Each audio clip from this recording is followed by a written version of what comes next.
G'day, I'm Rowan Connolly. And I'm Mark Fine. And we're here to wrap up a big round 12 of AFL football. How you going, Finey?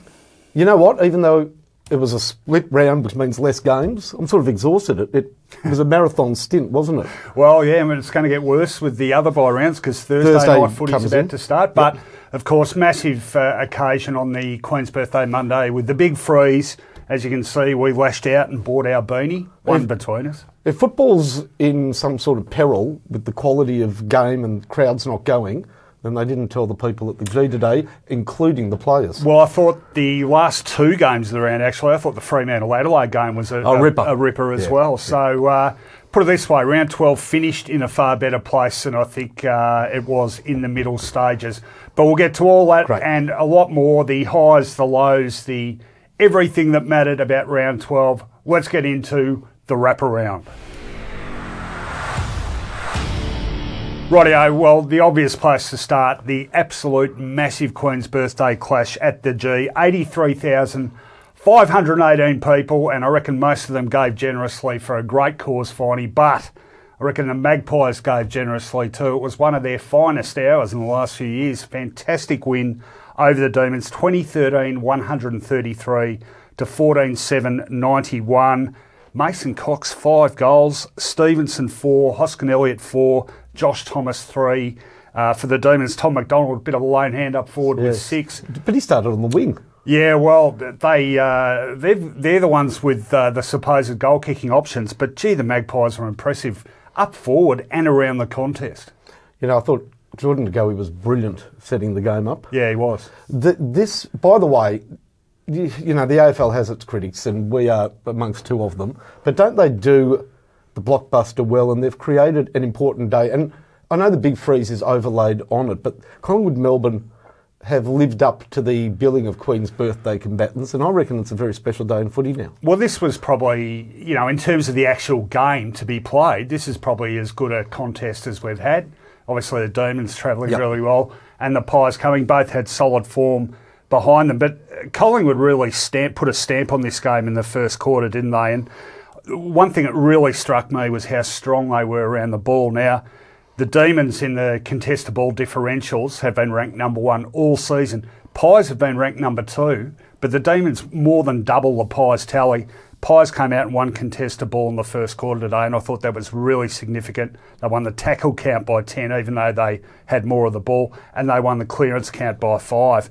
And 5-5 at quarter time could have been, you know, looking really dicey for the Demons even by the first stanza. You know, I know that we worked the stats to try and get a clearer picture of clearance domination, and I guess it tells a tale, but Collingwood were brilliant in clearing the ball with purpose from the stoppages in that first quarter. Yeah, and well, a key to that too was they were brilliant at roving to Max Gawn because he was winning the hit-outs. And breaking clear. This was not sort of handballs that didn't go anywhere or kicks that were under pressure. They really, as you said, had enough decisive inside 50s to probably put the game away. I've got to say that Collingwood, this is nowhere near the imagined team at the start of the year. No. And I like it. Yes, so do I. I like you know, we spoke about Mike Schick last week, didn't we? I like him. Yeah, well, also, I think the medium-sized forwards, and it's almost sort of happened by accident in a way, but a lot of those guys they recruited that could go through the midfield have ended up having stints forward. And, you know, and Mason Cox is 2 medium-sized forwards stuck together. But early in the year, it was DeGoey doing the damage. You know, now Hoskin Elliott, Stevenson getting on board. Gee, they've got some options up there. Underrated Hoskin Elliott. I think people just view him as a very competent kick and a finisher of good work. He's much neat. More than that. But he's more than a finisher of good work. He's not Terry Bright.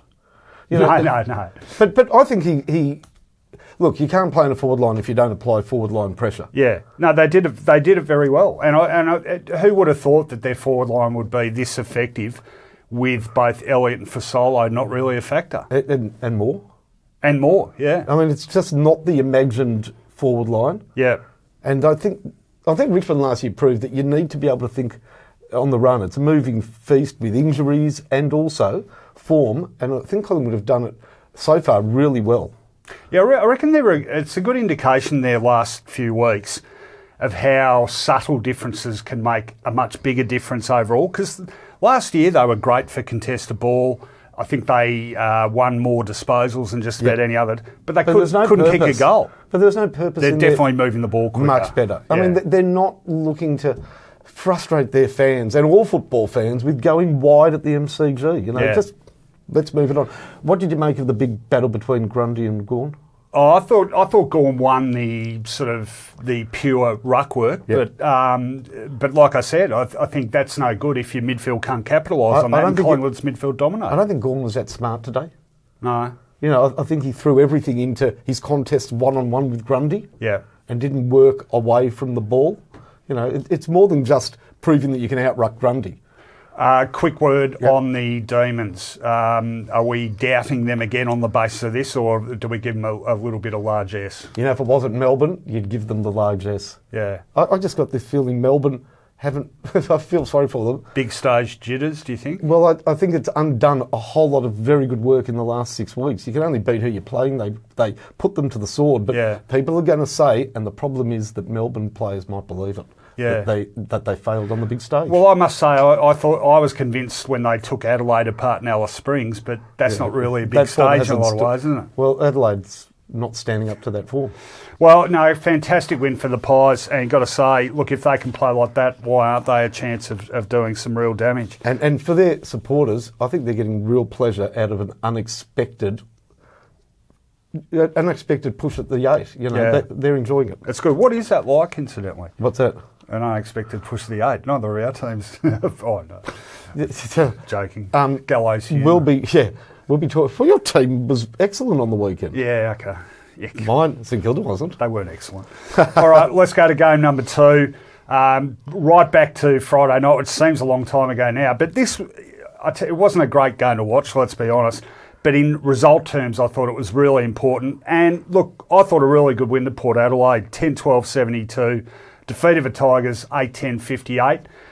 Really blew them away in that second quarter. I think only the third time this season anyone scored 7 goals in a quarter against the Tigers. And then, interestingly, they really changed tack in the second half and went for a real, you know, controlling the ball, slowing the game down. I'm not sure of that. You don't reckon they did? Well, Richmond made it for... Look, Richmond went back to basics in that second half and... We're not rolling the dice. You know, there was a lot of sort of improvised panic by Richmond in that second quarter. Improvised panic? Yeah. You know, tapping the ball, you know. Yeah. They went to a more sturdy game plan, which is hard to break down. Had I not seen this game earlier on in the year at the same venue with Richmond and Adelaide? It had the same feel to me. Yeah, Adelaide probably a little bit more free-flowing overall. Yeah, but you sort of, in that game... Richmond Adelaide, you thought, well, because they're the premiers and they had Dustin Martin, of course, you sort of gave them more respect than they deserved on the match. Yeah. And by the end of the game, I thought, no, Richmond were actually clearly the second best team in the contest. No, well, look, I mean, they're mortal. There's no question about that. I guess people now will look at the 3 defeats, all on the road, 2 in Adelaide, 1 in Perth. Yeah. Is that an issue if they're away from the MCG? That's right. It's not really an issue, is it? Well, I don't know. I don't think it's a silly question, really. I mean, if they end up in the wrong part of the 8, it could be an issue. It was almost like, I wouldn't say Port, you know, sort of did this purely to make a statement, but... to me, it felt like that second half, particularly, Port was saying, "Okay, we can play pretty, but we can play really hard footy too." Yeah. Not many games you're going to win kicking 1 goal for an entire second half, is it? Let's talk about their midfield quickly. Can I just say something? I think most people in Victoria would watch that game on Channel 7 on Friday night. Yeah. I really didn't enjoy the way the commentary sort of created their own dialogue in the game. The Pollock story, the Ollie, you know, I mean... It's as though they had a script that they were following, and they were following certain players, and I found it really aggravating. Oh, welcome to the new age world of commentary. I think we've talked about that a bit already. Yeah, but I'm just saying it made it hard for a lot of viewers to get a clear picture of what happened in that game. Well, I want to talk about, you mentioned a couple of those guys. Ollie Wines, again, sensational game by him. Jeez, he's a good player. But hasn't re-signed. hasn't re-signed, and big hello to Jane, Ollie's mum, if you're watching, Jane, and quite welcome to venture out to Tullamarine, Ollie, if you're having some... These are your Chinese connections running deep, aren't they? True. True. No, a lovely family, the Wineses. So are the Eberts and the Burne-Joneses too. If you guys want to send your boys off to Tullamarine, go right ahead. And we'll cut and paste that for next week's show. Yeah. Well. Chad Wingard, really good game from him, midfield rather than forward. Pal Pepper did an important sort of stopping job on, was it Cochin? Yeah, on Cochin. Dixon ain't right, but he was menacing. I'm just going to, he was. I'm just going to refer to this guy in passing because I will expand on it. But Jared Pollock, I really like Jared Pollock, and I think he's very important to Port Adelaide. I thought you were going to say barometer. Oh, no. No, we'll be on those cliches. Yep. So how good do we reckon Port are? Port need to have all those players firing on a weekly basis. Yeah. They really do. So do most sides. Yeah, but their secondary players are not filling the breach. You know, I had a look at, even in this game, the sort of Jake Needs. Needs struggle. Yeah, I just find that they really do rely, and with Hartlett out, they have one less of these reliable old hands. Yeah. And I don't know, they seem to not only rely on them as what their contribution is, but the other players take their lead from them week by week. So if they're down, the younger players seem to drop their heads. I've pumped them up before the start of the season, but I think they can improve. I think there's perhaps more scope for improvement with Port than most of the sides vying for the 8. Jasper Pittard's first game of the season. Is he in their best team? I reckon he is. I reckon he adds a bit of dash off halfback. Even with Burne-Jones is a very good player. He was terrific on. Look, they've got options all over the ground. That's their flexibility is one of the things I like about them. Quick word on the Tigers. So we're not worried about them yet. You know what? It just proves without Dustin Martin, they are a very mortal-looking football team. Well, it wasn't just him really. They were missing 6 of that premiership lineup. Who else? Hooley, Townsend. They dropped Graham. Yep. Who else? There was another key player. Damn it. Damn it. No. Rioli. Well done. But, you know... That's only 5. I always had that theory. I always had the theory with Richmond. If they have 21 players break even every week, they'll win the flag because Martin will just, clearly dominate the game. Yeah. But look, he's key to them. He is key. Yeah, he is. Evidence again too that as good as they are, they too need all parts of the engine ticking over. I think. I did love Cochran's effort though. He lifted himself on a number of occasions. Yeah, he's become one of the best captains in the Cape, no doubt. Yes, he is. All right, feature game number 3 down at the Cattery on Saturday afternoon. This is a really interesting game and a good win in the end to the Cats. 14-12-96, defeated North Melbourne 8-11-59. They didn't give them a look in, did they? Well, I thought that there was just a period there, like North kicked the last couple of goals of the third quarter. Yeah. And then missed a couple of chances at the start of the last quarter. Tom they got a goal. That was a disgrace. No, don't steal my thunder. Oh, we're back ranting about the protected area? We are. That was unbelievable. I'm going to get to it. Oh, God. Anyway, critical goal. And they were within 10 points. I thought, geez, are they going to do what Sydney did early in the season? And in that sense, I thought it was a great response from the Cats. And Gary Ablett led the way. He was terrific for them. And North did nothing from that point. No, they didn't. Nothing. They didn't. It was pretty disappointing. Oh, well, put it in context, though. Disappointing of a side most people tip to win the wooden spoon. Correct. Disappointing of a team that people now think could make the 8. Well, I still think, though, I think they will make the 8. I reckon when you have a look at their draw, I think they only play another 2 top 8 sides in the run home. It's an outstanding draw. But look, we've both been a bit iffy about the Cats, but I thought that was a really solid win. And the good players keep bobbing up for them. I thought Kunico did a couple of nice things. Henry's very important. He fills that gap and just stands there. Had some good moments. What do you make of Reece Stanley? A paper plane, a cardboard. No, not a heap. I think the ruck is an issue because he actually rucked well. Yeah, I prefer Zach Smith in that role, to be honest. I think Zach Smith's hopeless. Well, okay. I do, because every time he's in the team, he gets dropped more than Reece Stanley tends to get injured more. But they've both been dropped a bit. Yeah. You heard who they're hot on the tail of for next season? No, I just heard Ruckman. Scott Lysette. Well, good luck with that. I'd be fairly... Well, no, Lysette has said that he wants to be the number one ruckman, and West Coast won't stand in his way. All right, well, give me your thoughts on the Cats. Can they win a premiership? Yeah, if every second finals is back in Geelong. Yeah, well, it won't be. Exactly. This is another season where their final ladder position will be inflated by a rich home ground advantage not enjoyed by other, certainly Victorian teams. I mean, it is great to be able to go back and, sort of batten down the hatches down in Geelong. Just one thing, they've got a great defensive structure, haven't they? I reckon if you said at the start of the season that Henderson and Taylor would barely have played a game, you'd think, gee, they're going to really struggle. They've been terrific. And Tom Stewart has led the way. He's been an absolute gun. But I think Colin Jasney's been pretty good as well. Jed Buse, yeah. Given the propensity for teams to go to medium and small forward lines, maybe a blessing in disguise not having Taylor and Henderson back there. Yeah, possibly. I like him better up forward when Menzel is, kicking goals and standing up. But I think they've got alternatives down there as well. And we should mention Gary Ablett because he... Go right ahead. Well, I thought it was his best game since returning. Yeah, it was. What did he end up with? I thought I wrote that down somewhere. 30-odd. How about in the last quarter where they had Dangerfield miss a couple and Ablett, the final nail in the coffin?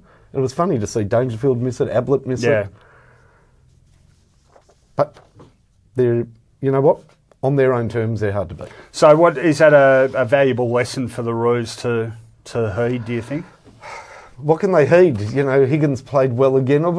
Cunnington tried hard. I mean, where can they pull their socks up in... I guess there was a stark... sort of a reality check that they don't quite have the cattle. And I know it was Geelong, and I'm contradicting myself a bit because it was in Geelong, but they've got that class midfield and they just don't have that cattle in the midfield to go with quality midfields, I don't think. What do you reckon? No, probably not. But it's. I reckon it bats deeper than perhaps we thought it would. Do you find it odd, given that midfield struggle for the entire game, that Zeeble still plays forward?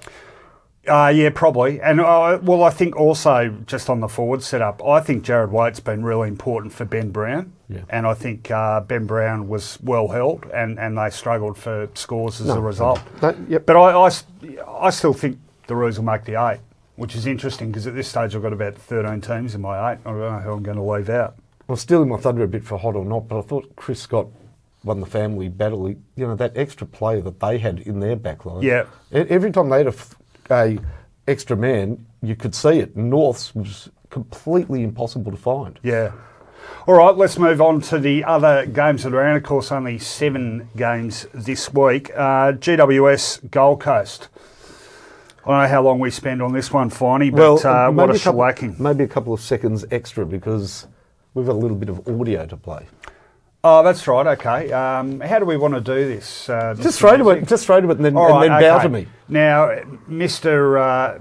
Nostradamus here on our audio podcast last Thursday said this: one vessel is listing, the other one is sailing, and you can only pick the margin in this, and I'll go for 108 points.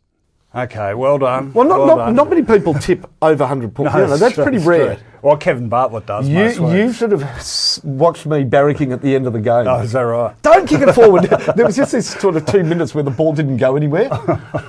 My wife was going, "What are you screaming at now?" All right, well, let's start with the losers. God, they're in a world of pain. And look, I've got to say, an understatement. Well, 10 games on the road, I thought the irony here is that they survived that run. I thought they did okay to hang in there as long as they did, but Jesus, it's taken a toll. I mean, they've lost everything. They would have to fit one of those security ankle bracelets onto Tom Lynch to make sure he doesn't leave now. Yeah. Well, it's hard to think. His picture should be posted at the Coolangatta airport. Do not let him on the plane. Correct. It's hard to think they're not going to give them extra priority picks or something because it really is heading to that stage already. You know what the something is?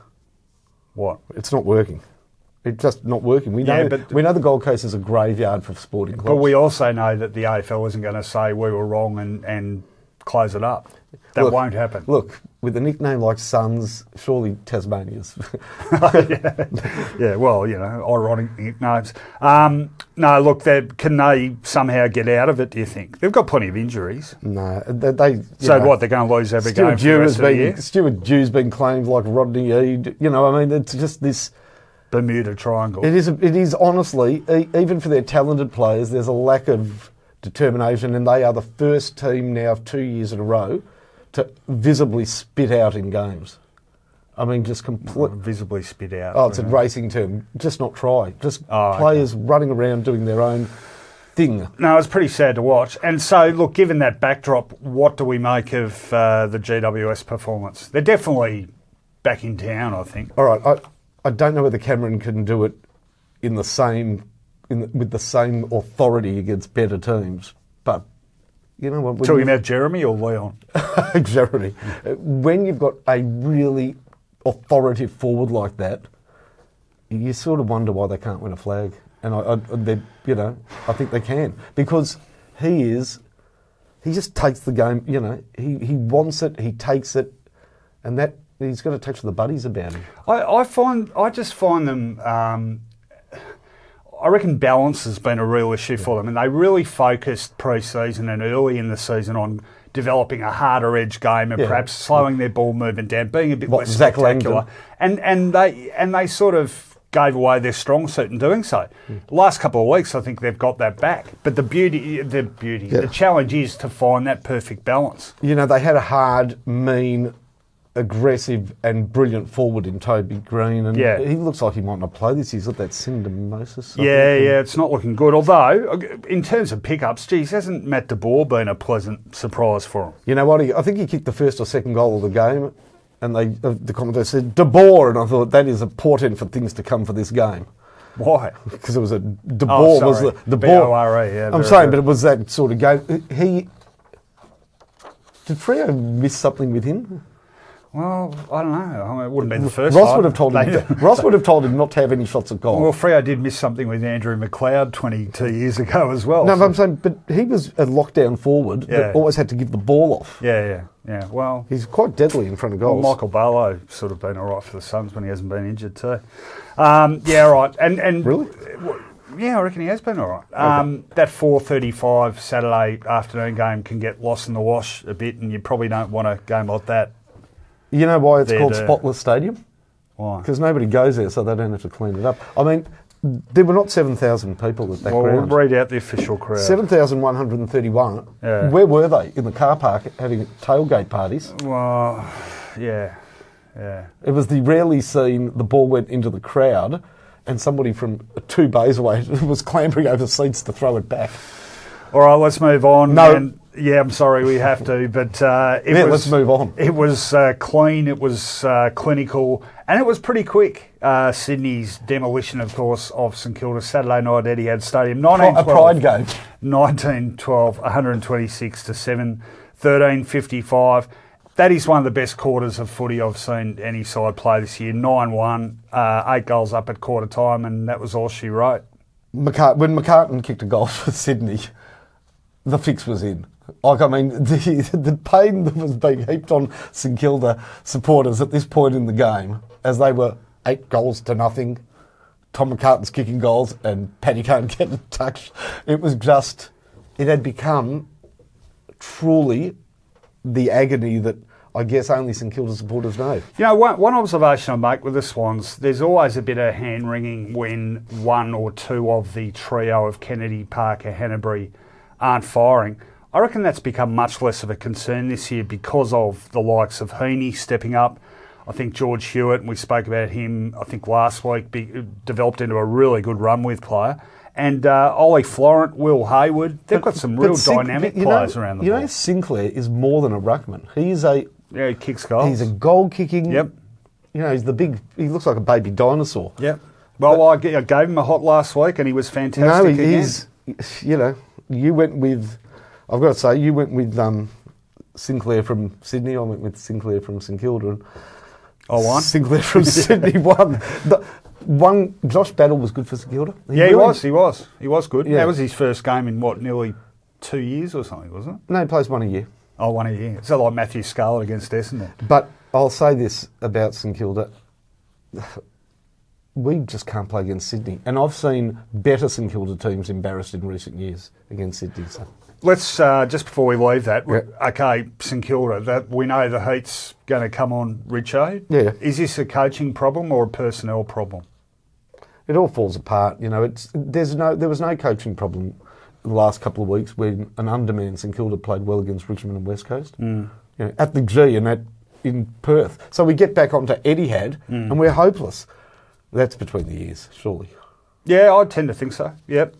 All right, let's move on. And not Richo's fault. Yeah, no, I get it. Sunday afternoon at the Gabba. Beautiful conditions up at the Gabba. You know what they say about Queensland? Yes. Unfortunately, not a beautiful game. In fact, one of the most mistake-riddled. And in terms... Oh, I'll get on this too, actually. But there was some great goal kicking. Don't. There's another. You're stealing all my thunder tonight. Well, how couldn't you watch that game and not be impressed by McStay from the goal square? Then I measured the extent of the frustration when I looked at my hand at the end of the game and it was completely red and swollen from banging Well, I think it on Mitch my Brown desk. would have given you some cause for concern around the goals. Anyway, end result, in the context, I guess, of getting pumped last week, being ordinary on the road over a long period of time, decent win for the Bombers in the end. 12-12, that's around the wrong way. 12-12, 84 defeated Brisbane, 8-14, 62. Jake Stringer, the upward curve continues. I thought he was great again for the Dons. He's at his best when he's selfish. Well, look, in terms of players who are performing right at the moment, Devon Smith would win the B&F in a canter. Stringer's last 3 games, I think, have been really good. And Adam Sard's playing good footy. They're all great, and I am certain I know who would have got the Essendon club votes for best on ground. No question. Zach Merritt. No, McGrath. He was... Yeah, he was good. Zach Merritt for me. Yeah, but I thought McGrath was also hard... Yep. Selfless. Yeah. And, gee, he is so quick. He's really got he's got all the qualities of being a great midfielder. Yeah. It's his education that it hasn't probably progressed as quick as they would have liked this season, but because Worsfold, I think, held him back. Look, it's starting to come together a bit. I'll tell you what I like from a future point of view. Well, Mason Redmond. Hadn't played since 2016. I thought he showed some really good signs. Yeah. And beyond that, Mac Guelphy's the other one I wanted to mention. He's a class act. Yeah. He's definitely in their best 22. He's definitely in that team, isn't he? Oh, no doubt. No, and you look much better. Essendon look much better with McDonald, Tip and Whitty being menacing. Yeah, I don't think he was that menacing. I think there's a fair bit of menace left in the tank for Tipper. I think there was a bit of panic when he's around the ball, but... Again, hot or not will tell the tale, but the best player on ground was not an Essendon player. No, I agree entirely. And they're not going to make the 8, are they? Essendon? No, probably not. No, I don't reckon. Not with, especially with the Collingwood push. That might have been... Yeah, no, I think the horses bolted there. Yep. All right. But we should mention, Dyson Heppel barely, he got... Yeah, he was going well when he got... anything for Hodge to worry about? No. No, I don't think so. Given that Walter's got 1 week, nobody should worry about anything ever again. No, I think... Did you see that with Michael Walter? Yeah. He hit a bloke. Yeah. That's a week? Okay. Yeah. No, I thought Heppel sort of left himself open, really, so I don't think Hodge has got much to worry about. Let's finish off with the game in Perth, last game on Sunday, and, as we said at the top of the show, it was a cracker. And good work by Freo. 10-11-71 defeated, Adelaide 9-14-68. I do feel a bit of sympathy for the Crows. They've been racked by injuries to important players, but so are other sides. Mm-hmm. They weren't good enough to win, and you've got to wonder, I think top 4 is just about gone. Actually, Collingwood winning... It's gone, mate. Collingwood winning leaves them still 2 games off top 4, but I'm just not sure if they're going to get the players back and gelling soon enough for them to make a real tilt at it, and I don't think they can win a flag from the bottom half of the 8. Adam Serra. Yeah. He was a top 10 pick. Yeah. Number 5. Yeah, he's very good. Cox. Brennan Cox. Yeah. These are the guys you profess not to know a few weeks ago. No, I know Brendan Cox because he was good last year when I think Sandilands was out with camel toe or turf toe or something. He is a target as well for Geelong. They want either Lycett or Cox, I heard. Well, let's talk about Freo on their own terms. Yep. Is this, and I think we discussed this a couple of weeks ago, is this rebuild working or not? I mean, they've still got that feel of flat track bullies about them. It's like they don't even have a crack when they jump on a plane. They've only lost one game at home? Yeah, to the Eagles. And they've been belted and everyone away. Oh, sorry, two then. To North. Yeah, two. I think you pointed it out brilliantly last week. I wasn't aware of it. Are they just playing to the home crowd? You know, they're playing to keep home fans happy, and unfortunately, they're easy pleased because they should not be happy with that. Average losing margin of, I think, 54 points on the road. So I get this horrible feeling that there's like thousands of people that go to the game. Oh, I've got a ticket for Freo in 3 weeks' time, you know. I hope they put on a good show. I don't know what they did I don't know what they did last week. I think there's a bit of a feeling among the Docker faithful that they're sort of treading water a bit. I mean, it's, you know, if you think back to the fact they were in a grand final 5 years ago, it's sort of, topped the ladder in 2015. It's been a pretty dramatic fall from grace since then, and really a new generation now. But look, you know, a win's a win, and it was over decent quality opposition, albeit one weakened by the loss of a few players. And especially at half-time, Adelaide seemed to have overcome. Yeah, I thought they good second quarter. Yeah, it looked like they were on and off to the races. Well, 6 goals second quarter, yeah. So, yeah, well done to the Dockers. Credit where it's due. All right, that's the wraparound for this week. Time to move on to hot or not.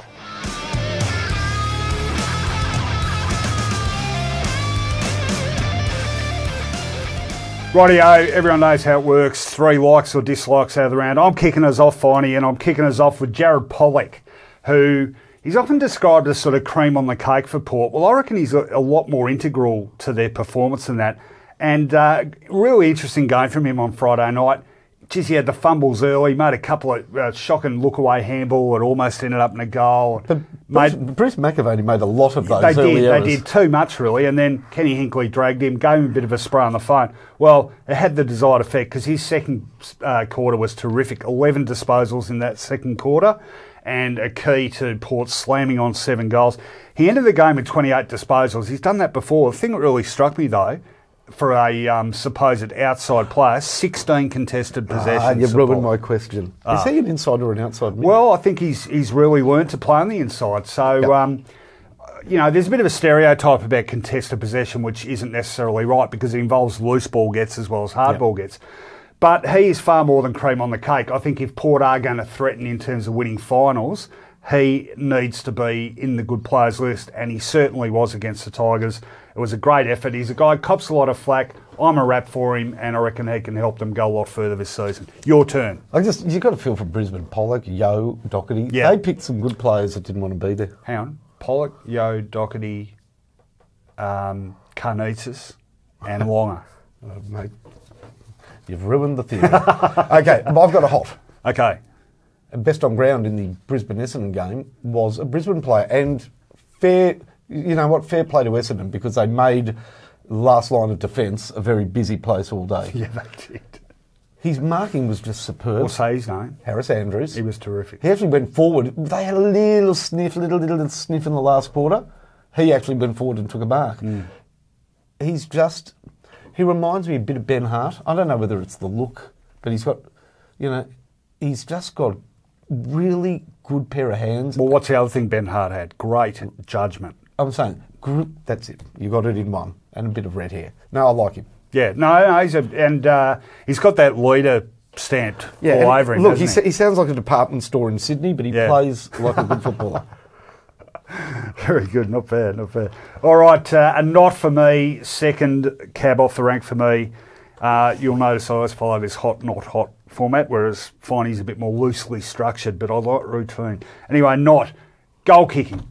Has it ever been worse? Like, seriously, I know people are saying this a lot, but the Brisbane Essendon game, some of the shots missed in that game were absolutely comical. Well, I bet for St Kilda, you'll get no arguments from me. Yeah, and the Doggies, I think they're serial offenders. Collingwood used to be. You're right, Brisbane Essendon, it became... It was ridiculous.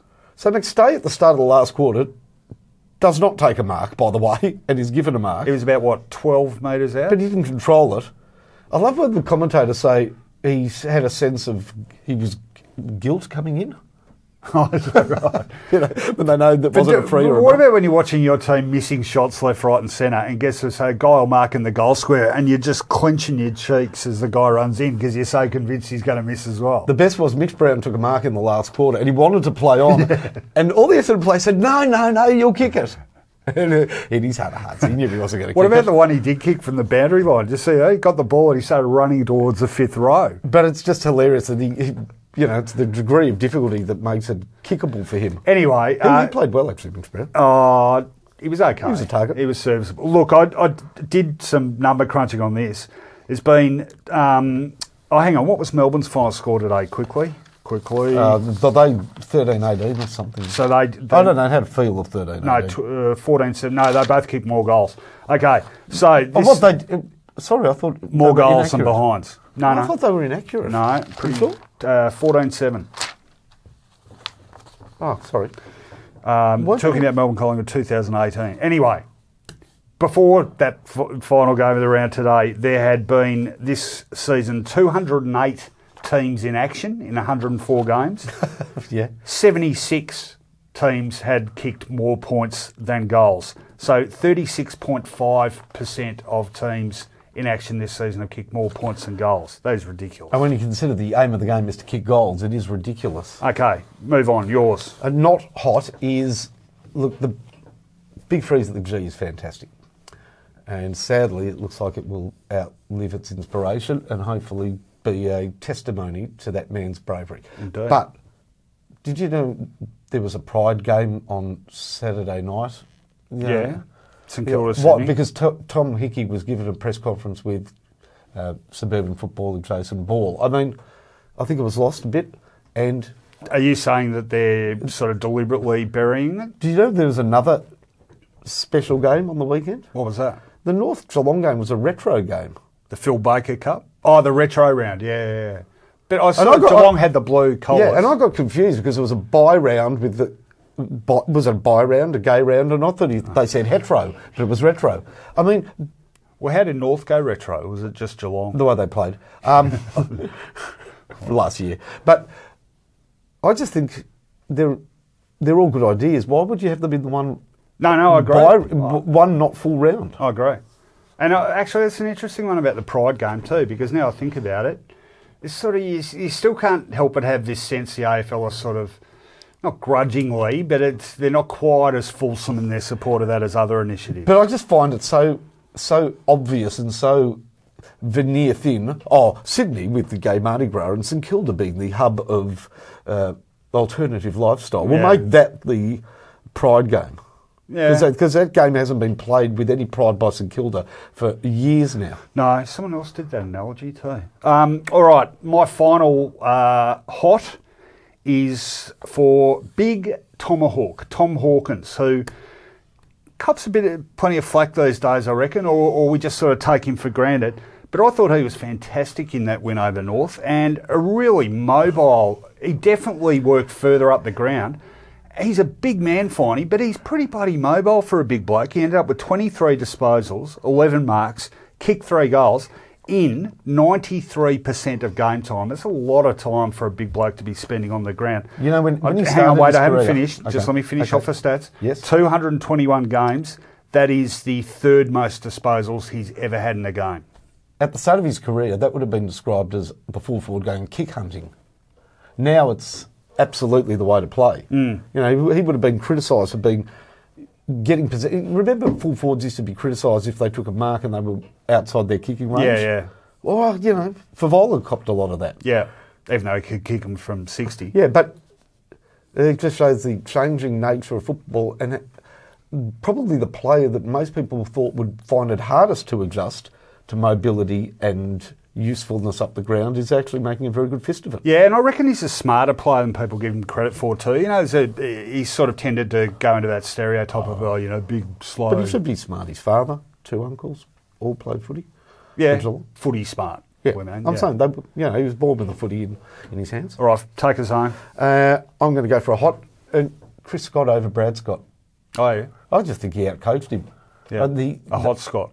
Yeah, he really had control of that game by dint of the loose players created at either end of the ground with an extra backman. For Geelong, it was telling. It was meaningful. And each time, whether it was Tom Stewart or, more importantly, some of the run they got off the half-back line with the likes of Kelly, and that was very effective. I don't know, any time North Melbourne had an extra player, I just couldn't see it. Mm. Who was it? I don't know, Marley Williams, if it was. He was shut down before he could be of any effect. Completely won by Chris Scott. Does he get enough kudos for his, not just tactical nous, but I always think back to his first season as coach at Geelong. Remember when they were spelling their key players? And at the time, this was seen as being revolutionary, and it probably helped win him a flag in the end. You're such a serious journalist. So my question would be, does he ring his brother up after the game? What, do you reckon the journos haven't asked that one over the years? But it's sort of got a bit boring 8 years ago. But it'd be great. Where are you on the freeway, mate? You're an idiot. You fell for that again. Yeah, well, I'm the old-fashioned journalist. And with the serious question. Yeah, you're the new age journo with the click button. Are you going to ring your brother up and stir him? All right, this has been far too jovial, Finey, and you know what that means. It's time we get angry. And you know what that means, Finey? It means one thing. Work with me on this. I'm pissed off, Finey. It means it's time for the Rant-Off!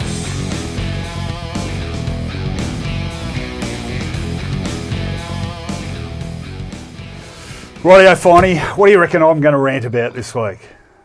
The protected area and score reviews. Well, how can you not, man? A Groundhog Day. All right, just count me in. 3, 2, 1, any week of the season.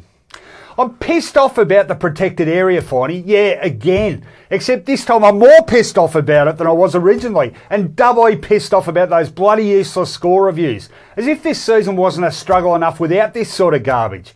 Did you see it on the weekend? Did you see it? Did you see it? I saw it. 2 incidents each at Geelong and up at the Gabba that nearly had me putting my foot through the TV. Seriously, down at the Cattery, Gary Ablett was about halfway over the fence to get another couple of beers when he gets pinged for being in Todd Goldstein's space. He was barely in the same postcode, let alone looking at him. And there at the Gabba on Sunday, Zach Bailey gets nabbed after he's already run behind his teammate who's standing on the mark. Result, another 50 and a gimme goal to Essendon. But what about a couple of score reviews at the same games? Ben Cunnington has a shot that gets touched, is called touched, but apparently still has to be reviewed. And the doozy of them all, Finey, my friend, was Jake Stringer up at the Gabba. He has a shot. The ball actually changes trajectory as Dane Beams touches it. It's called touch, but mystifyingly reviewed again. And then the video guys have somehow not seen what everyone else on the planet and a few on the other planets in the galaxy have seen, and somehow decided it wasn't touched. Increasing the protected area from 5 to 10 metres has made zero difference to opening up the game, but a truckload to cause complete confusion among both players and fans. And the reviews? Well, it was already a dodgy system, but now what about the hypocrisy of having a touch ball reviewed? Umpires mustn't guess, we're told. So if an umpire calls touched, he's got to be sure it's touched, doesn't he? So if he's sure, why review it? And if he's not sure, why did he call it? Either the umpires are guessing or the men in charge think they must be guessing. And the protected area? Well, I reckon it's time we enforce another protected area, Finey. Not 10 metres, but 10 miles. And not around the player with the ball, but around the bloody AFL laws of the game. Because this sort of farce is rolled gold bullshit. Now, you know what? That should be your signature piece on this matter. It was excellent. Thank you. Yeah, you've got it right. Look, I'm actually enjoying the protected area because it's innocent people caught in the wrong place at the wrong time trying to scurry away. That's true. You know, it's I'm here now. What can I do? But what know what I'd do? It makes me so angry. You know what I'd do? What would you do? Because all the players are just trying to run sort of away. I think, look, I'm in the area, I'm going to give away 50. I just Can't just cannon into the player with the ball. Just do something ridiculous. Do you seriously think, okay, so the old protected area was 5 metres. Do you seriously think if you rounded up 100 hardcore footy fans and said, what was the purpose of increasing the protected area from 5 to 10 metres? How many would actually be able to say, what was it? What do you think it was for? Well, it's to encourage play on. So players were allowed to freely play on without colliding into somebody. Yeah, except you know what's happened? It came in for the start of 2016. This is the third season we've had it. Contested possessions, up. Yes. Stoppages, up. Ball ups around the ground, about the same. Your scoring, your blood pressure? My blood pressure, way up, way up. All right, I rest my case. There is just one other, whilst we are on the rules of the game committee, etc.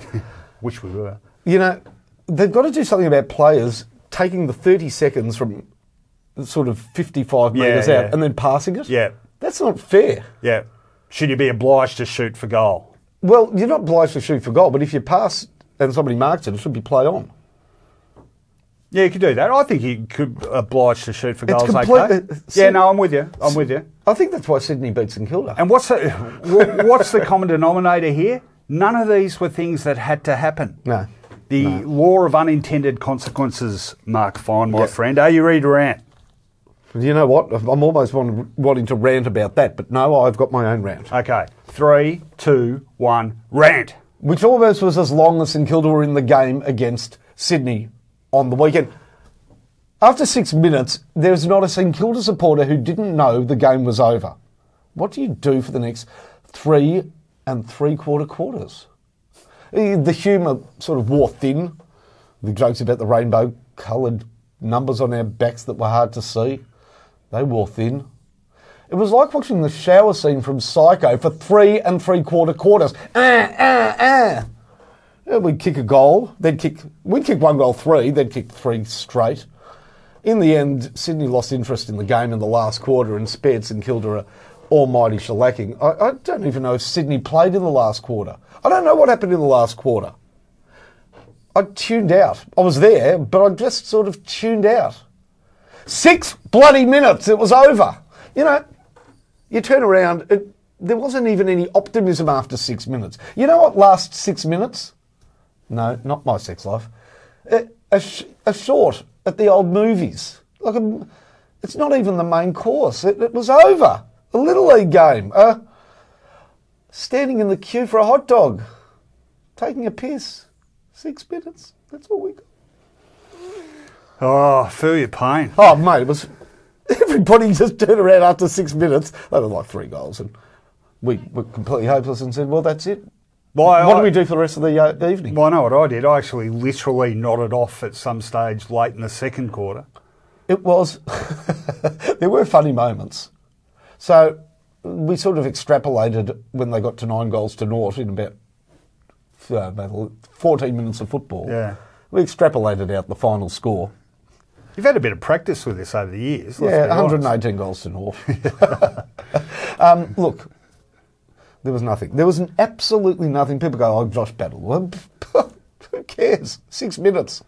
It's a long night at Etihad Stadium when you know you can't win for 3 3/4 quarters. Well, I'm going to make you feel a lot better now by saying there's always next week. Oh, shut up, mate. Have we got the bye? Actually, my team has. We're not in danger of losing. All right, that's about it for this week. Very quickly, how was the gig last night? Pardon? I'm looking at the stamp on your wrist. Yeah. Good gig? No, it's actually a mate of mine who I gave a lift to. He's a DJ. Yeah. And that was one of those ones. No, he said come in and have a drink. No, thanks. Okay. Not again. I love that, the old stamp. Next day, and I'll tell you, wash it off. I'll tell you one thing about the weekend's football. Yeah. There's not enough football to sustain it. What did you feel about sort of Sunday footy and? Oh no, I think the next 2 rounds are a bit of an issue because we've only got 6 games and we're plonking one of them on a Thursday. So over the next 2 weekends, there will be 6 days of football in which there'll be only 1 game played. And if there's a spread of bad ones, well, you pointed out last week, I think in one of your articles, that the bottom end is falling out. St Kilda, Carlton, Gold Coast, and Brisbane. Yeah. No, well, interesting test, but. Queen's birthday game good and Sunday in Perth good, so at least it wasn't a complete. And that was great. That was great. Always is great. And give till it hurts. Fantastic cause. And geez, Neil Danaher's a wonderful human being, isn't he? He is, and I don't know whether your profile befits it anymore, but I'd love to see you go down the slide. Me? Yeah, I'd love it. I would love to see you get stuck like Homer Simpson halfway down the slide. Well, you saw what Alan Richardson went down as, didn't it? Homer? No, he went down as Mark Robinson. Yeah, I'm not watching any Alan Richardson at the moment. But, yeah, it was a great day. All right, we'll leave it there. Big thanks to MySport Live once again for the use of their facilities. Big thanks to Malcolm, our guru and technical hang on, wizard. And I'm getting there. All right, you do the other thank you. Okay, your son has been... My son David. Yeah, your son David has been fantastic. He's produced the program tonight, and he has done it under duress because you are the absolute ugly parent. I am not. You are so. If this was a football game, you would have been sanctioned for your mistreatment of your son. He's been excellent, and you've made it hard for him. You put him up to that, didn't you, David? Right, get in the car. All right, I'm just kidding. No, he's done a great job. Well done, Davo. Your job was to find a parking spot. Always. Actually, nearly bumped into Fight the other way. Well, I don't know what you were doing halfway across the road. Arguing with two blokes that I felt had taken up yeah, well, an extra and you were about to get into me too. I was too. All right, okay, that's it. Enjoy your footy, and we'll sign off as we've become accustomed to signing off here on this program.